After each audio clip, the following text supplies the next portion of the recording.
Hi, and welcome to Dustin's Kaleidoscope. I am Dustin, and I have the pleasure of being here today with Chef Jesse Jones.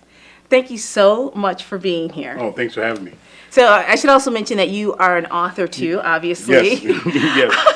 But I wanted to get right in and ask you about, you when you sent me your information, you specifically said that you were a private chef. Can Yes. you tell me how is that different from what I just know of as just a chef?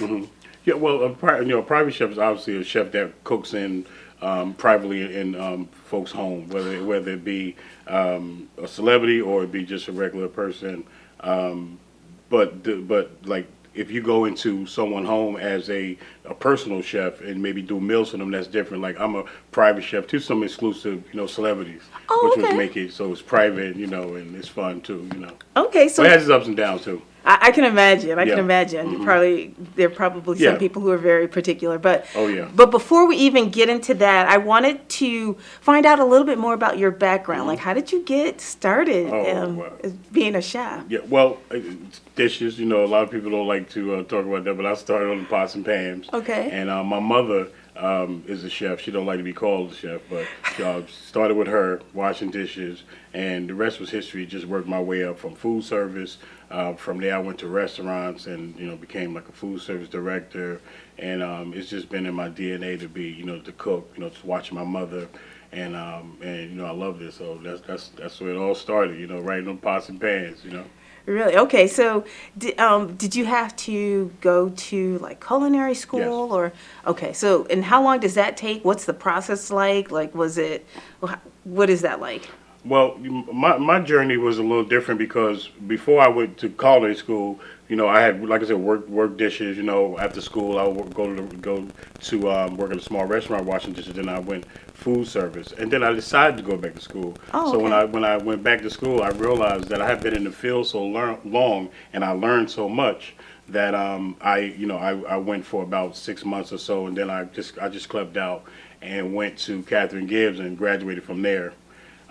What's Catherine Gibbs? Catherine Gibbs is a business school for women. Back Oh, in the day, oh, yeah, okay, okay. they had just honored men, Okay. and I got in there, and but that really made business for me great, for just learning the business aspect versus the cooking aspect, and so young chefs that young cooks that go to school that become chefs, normally it's a 2-year program, but some go a 4-year to get the bachelor's. Okay. But it's a standard, baking, standard cooking, baking certificate. And you get served safe and all that. So I went through all that, and people ask me all the time about cooking. I mean, about going to school, like it's a necessity, but you don't have to. Like you can be a chef without going to school if you train under a chef that went to school, or you just in the field. You can become a chef. Okay. And so how long did it take? Like what was the education part for you? Like how long was that? The education part was about a year or so. Oh, okay. But I was in food service and I was learning the curriculum anyway, like just hands-on getting paid for it. Right. And then going to school was kind of easy. But yeah, that it takes a little while because you do the same thing over and over. But that's life, until you do it until you can do it to your eyes closed.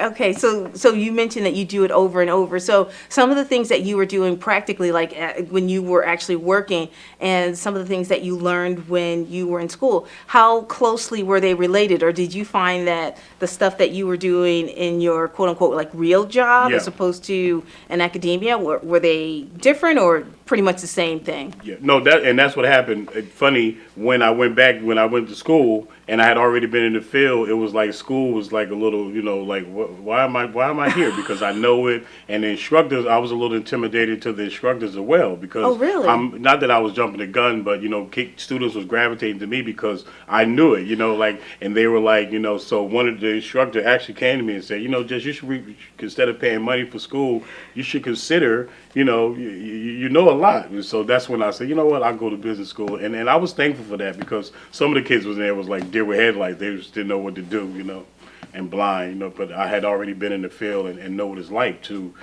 get myself out of stuff in cooking school when something go wrong. I'm like, I know, I'm like, oh, Right. add butter to this or mix that. And they're like, how you know that? I'm like, well, I work, I've been doing it a long time. But I was actually excited that I knew, at least I did, the instructors didn't like it.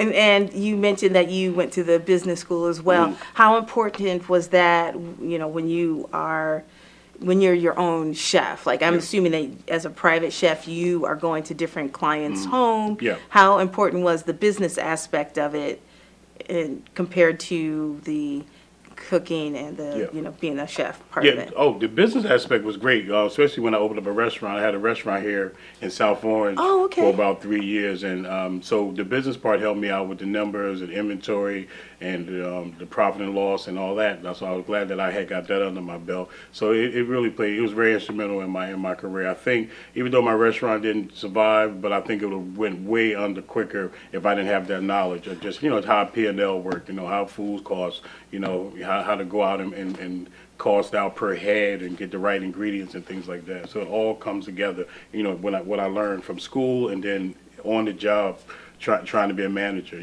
Okay, and was that like a sort of a difficult thing or a challenge to try and balance those things? Because I'm sure if you're a chef, you want to prepare beautiful meals, like not necessarily get into the weeds as far as the business aspect of it. I mean, was that something that you didn't enjoy doing the business side, or you enjoyed both? Well, it was the best of both worlds because I love to cook. I got that down, and it was always like, well, you can cook and that's great, but and most chefs fail from the business part. They have a restaurant, they can cook great, but then they open up a restaurant and the business part fall, like going to the bank, paying your taxes and IRS and just, paying your employees, paying your payroll tax and things like that end up falling. So I was happy that, I can cook now, but I wanted to learn the business side. And before I even opened up my restaurant on the business side, I was working for Aramark and I wanted to be a manager, so I went to Captain Gibbs, and it helped me with my managerial skills at Aramark. So that's when I decided to jump out on faith and open up my restaurant,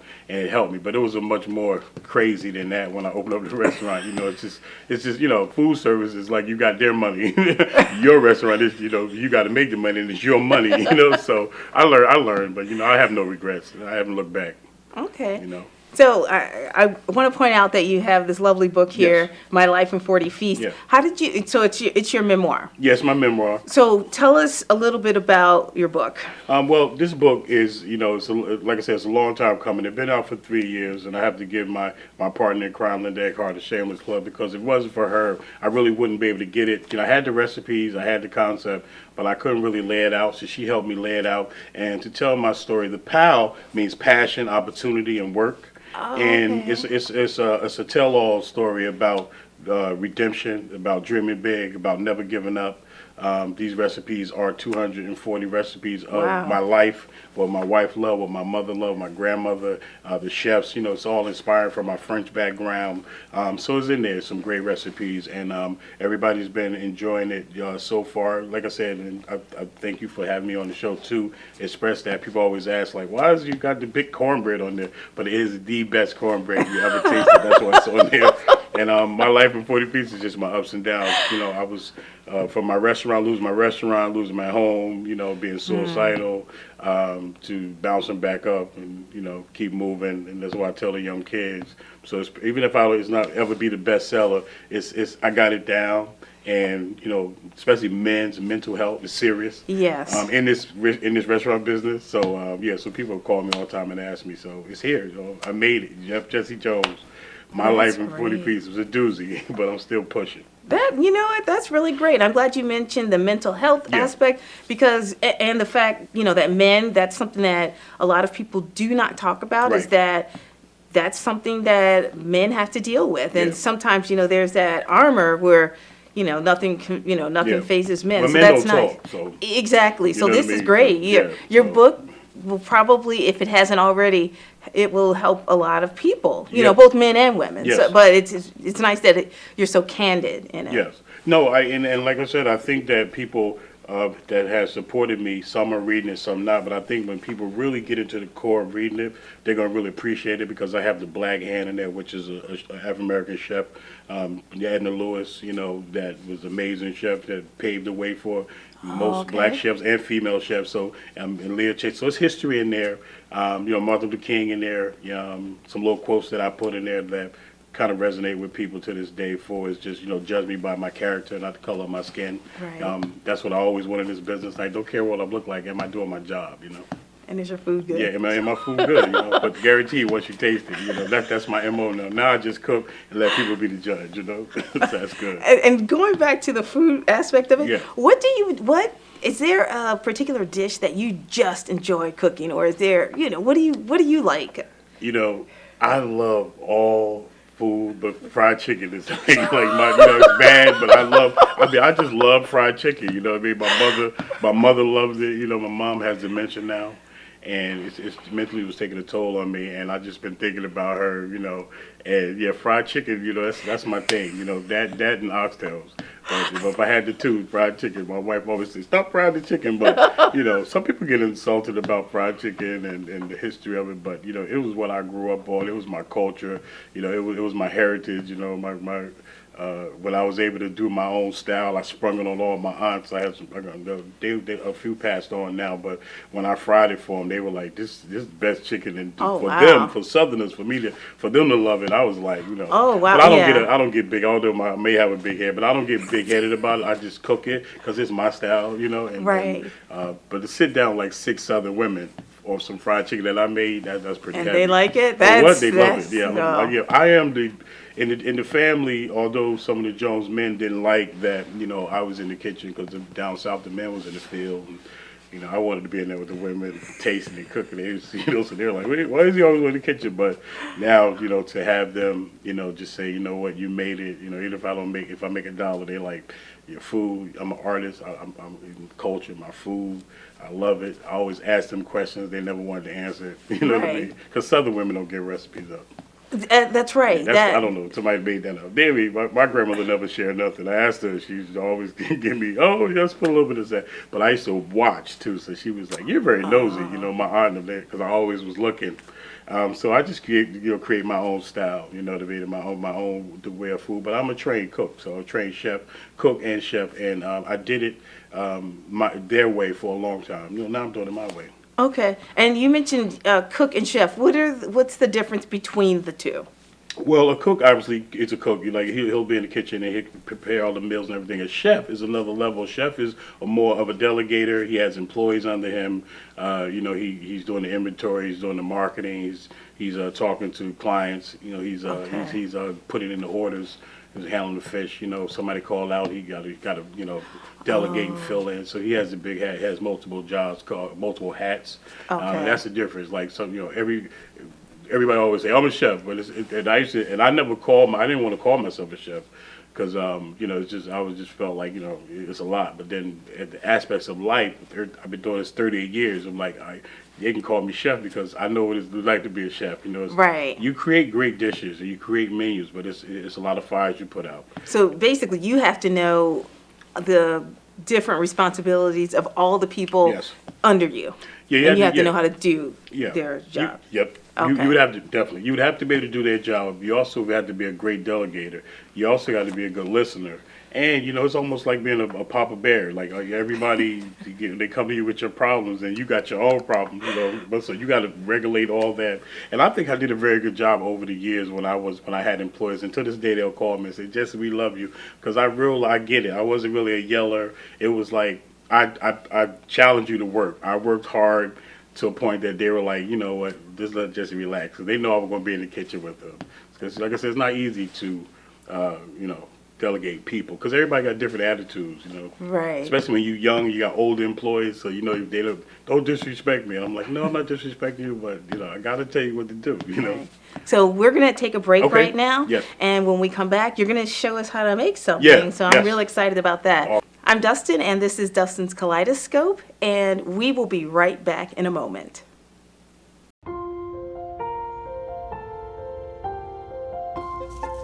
It's an onion.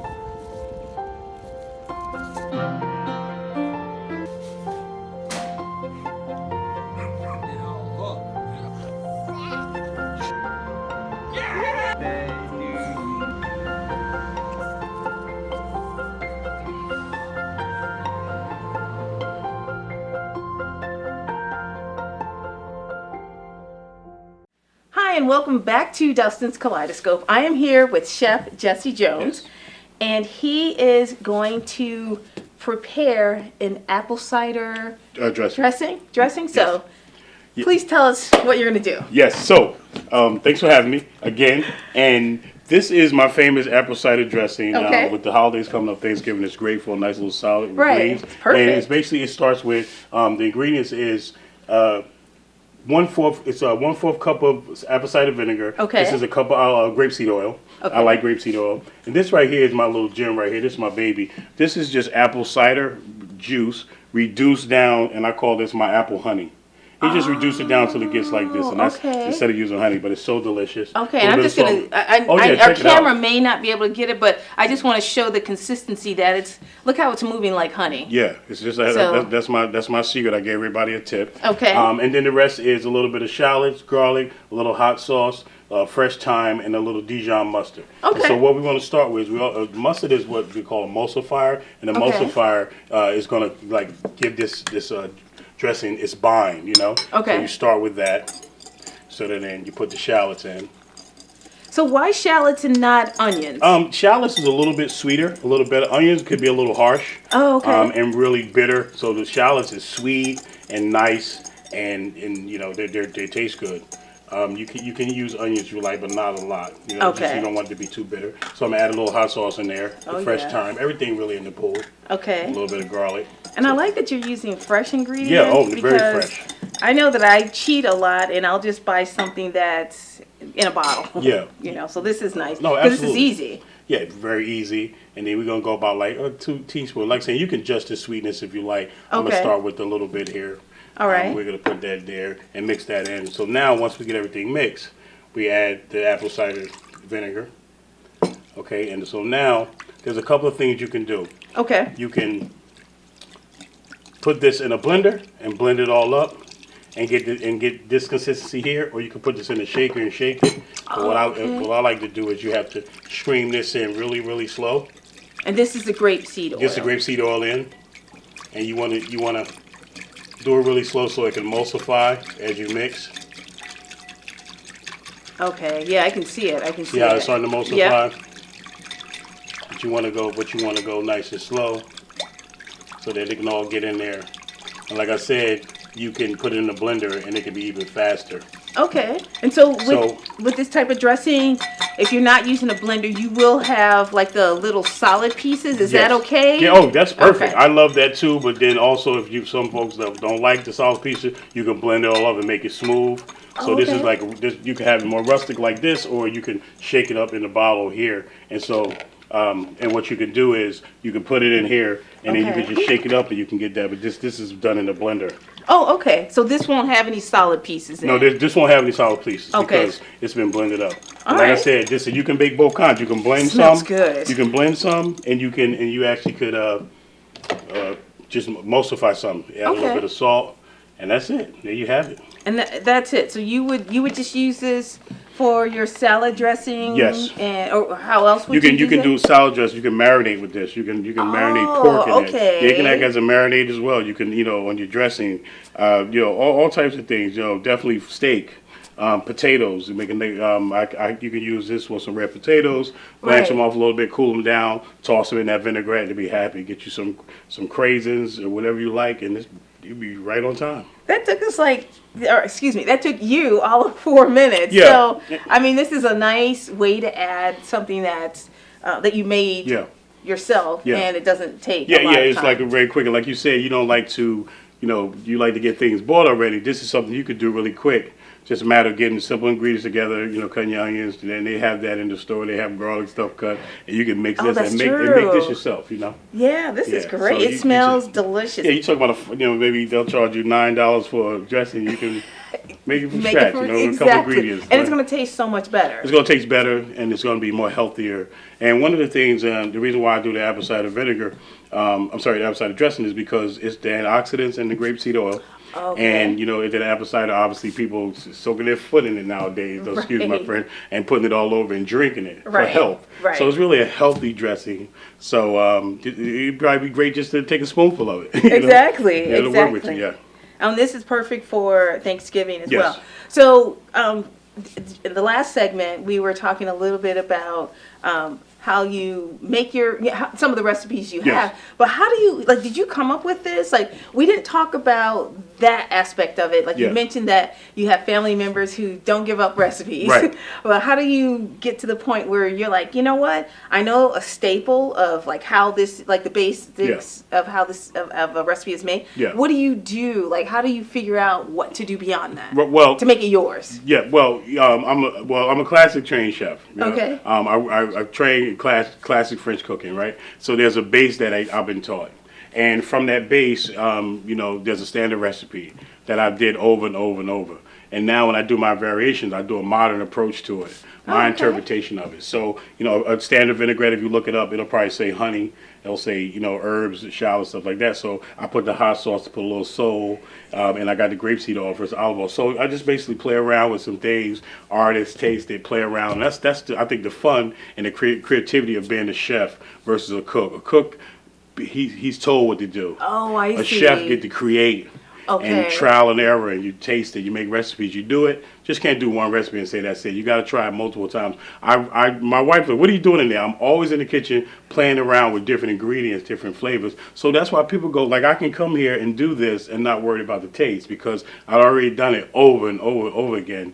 And I've done it other ways too. Our olive oil is a little bit too seasoned of oil. Okay. Grapeseed oil is a neutral oil, so Okay. for the palate, so you'll really taste the shallots. You'll really taste my apple butter, my apple honey, I call it. But the olive oil will overpower that. So you also got to play with different things. Sapphire oil works with this, but olive oil is a strong oil. So as a chef, that's what you know. But taste, like you got to taste, and you got to do the recipe. I always ask people in my book, did you do the recipe? No. Did you put in what's in there? No, I did that. It's not going to take. At least do the recipe. I tell people, do the recipe the first time right, and then start. Then you can experiment a little bit. Yeah, then experiment. Don't just experiment. But there are restrictions. So I know that. So like obviously if you're not doing different fats or different things, you can definitely supplement them. And less salt and things like that. But Right. at least do the recipe. Okay, so this is an example of something that you have experimented with because you added the grapeseed oil versus Yes. the olive oil. You added the hot sauce. What are some? Look, you mentioned your. I don't want you to give away your secrets for your famous chicken, your fried chicken. Yeah. But what are some of the things? What's in the book? You. I gave that up. There's one, two little ingredients that I got in there in case we compete against each other that I might still win. But I gave people the base of my chicken, and everybody that's made it so far said they love it. Really? Yes. Yep. I Okay. got everything in there. But like I said, I got a little bit of trick. Got to keep some tricks on your sleeve. Exactly. Yeah. So when you were recreating the fried chicken, like what were you thinking about? Were you thinking about the taste? Were you thinking about the crunch? Were you thinking about the savoriness of it? Yeah. Like what were you thinking about? Like when you wanted to change it up from the basic fried chicken? Well, me being a fried chicken connoisseur from my grandmother and my aunt and them cooking chicken down south, and me going all places down south and up Right. here, my rendition of a chicken is tender inside, moist, flavor in the crust, not too salty. So that's what I'm saying. So I brine it and then I put it in buttermilk. The buttermilk tenderizes it. The brine it puts flavor in there. Doesn't marinate it. Put flavor in. The buttermilk flavors it. And then I got my flour. So it's a 1, 2, 3 punch. And so when you bite into it, it's like you got crunchy because a little cornstarch in the flour just to Okay. give that crispiness, and you got moist inside and that crunch, and it's unbelievable. How long did it take you to get the recipe where you wanted it? It took me like a little while because I was just tasting different fried from Popeyes, which is still my favorite. I love Popeyes. Kentucky kind of fell off a little bit. It was like, what's going on with them? Brandon falling off. So yeah, it took some while. But I was playing around, and then going online, reading recipes and researching and the history of chicken. Then I said, this is how I want the chicken to taste, and everybody loves it. It is a standard recipe if you look it up. A lot of people don't like to brine or not to brine. It's always on the internet. Right. So it's your preference. But I've been doing it so long, 20 years. I've been frying this chicken, and it's so consistent. Every time somebody tastes it, they love it. Okay. And how I beat people out, I think, because some people gonna get tired. I never get tired. Oh, I see. Like if we leave here now and you say, Jesse, we gotta have your chicken tomorrow, I'm going get it, trying to season it today so I can have it ready, seasoned tomorrow and then have it ready for Saturday. Because it Okay. takes 3 days for my chicken. Oh, okay. Yeah. That was my next question. Yeah, yeah. Like, is It's a process. So I couldn't just show up at your house tomorrow and have chicken because it would take a few days. It will take a few days to do what I do, but I can do it. Like if you showed up, I can make it and you'll still love it. Okay. That's that skill I got. Okay. So yeah, so you have to be able to multitask. That's why I tell some of the young cooks, you got to be ready. And if you just say, here, Jesse, here's the raw chicken, I'll make it work. Okay. Yeah, okay. because it's all a process. It's back and it goes to the old days when I was reading when we didn't have refrigeration and they were doing preserve. Because people say if it takes your chicken 3 days to prepare, how fresh is that? But with the brining and then with the buttermilk, with the moisture, it's preserving it. So it's Okay. keeping it. You know what I mean? Because Right. think back in the day, they didn't have refrigeration. So now when you bite into it, you like, oh my God, it's so good. And And that, I'm already using a good bird. Oh, okay. And Yeah. and so part of what you're talking to me about right now, we're talking about the brining and making sure it stays fresh. Yeah. Fresh. It's almost it's science as well. Yes. Because you have to think about that Yep. so that there is no spoilage Right. and stuff like that. Yeah, you have to, and again, that's where the chefs come into play. Okay. Like you got to know when to hold, know when to fold. You got to take care of your product, your clients. Because their food's going into their body, and I'm Right. real conscious about that. I'm not, making something 3 days and leaving it out of room temperature. I making sure things are cold, making sure things are supposed to be hot, Right. being served safe and sanitized as well. Okay. And if people wanted to order your book, Yes. where can they find it? Well, it's on my website, chefjessejones.com. Click on books. Okay. My book's there, and there's another book that I'm featuring. It's 101 Black Chefs. Oh, okay. That's a great book, for young people that's out there. Because chefs are not just, I know I do the fried chicken, Right. but black chefs are more, revolving. They're doing all types of cuisine. So Exactly. I cooked all international cooking, but fried chicken and macaroni and cheese have to be my heritage. And that's what I love to cook. But if you need me to do anything else, I can do that as well. And where can people find you on social media? I'm on Facebook. If you do Chef Jesse, Jesse Chef Jones, and I'm on Instagram, Chef_Jesse, the number 1. And if you just Google Chef Jesse Jones, I come up. I love to hear from people. I love talking. People email me and call me all the time, asking me questions, especially around about the holidays. Because it's time to get in the kitchen. Exactly. Yeah, it's fun. They're like, I mean, can you tell yeah. me how to make cranberry sauce? And all that stuff. Make cranberry sauce and little tips, and I always give tips. But some people, like to start cooking now. Some people like to cook at the last minute. But whatever you do, as long as that you there with family, everything's good. The food got to be good. Like don't let nobody bring on no potato salad, no mac and cheese if it ain't. It didn't make our table. My mother, they didn't play that. Yes. Right. We have like 30 seconds. Can you Mm-hmm. give our viewers one tip that they should do during this holiday season? Something that they should do. I would say I always give this tip out, like write everything down, like plan it out, you know what I mean, and if you're gonna ask people to bring something to help you, make sure that they bring something that's really gonna help you, and not just like everybody bring rice. So yeah, so make you a list and make sure that you got everything down. Don't try to overexert yourself. And make sure that you don't cook a frozen turkey. So some people. And on that note, thank you so right. much for Thanks for having me. coming and preparing and yes. telling us all about Yes. being a chef. Yes. And I'm Dustin. This is Dustin's Kaleidoscope, and we will see you next time. Bye. Pow.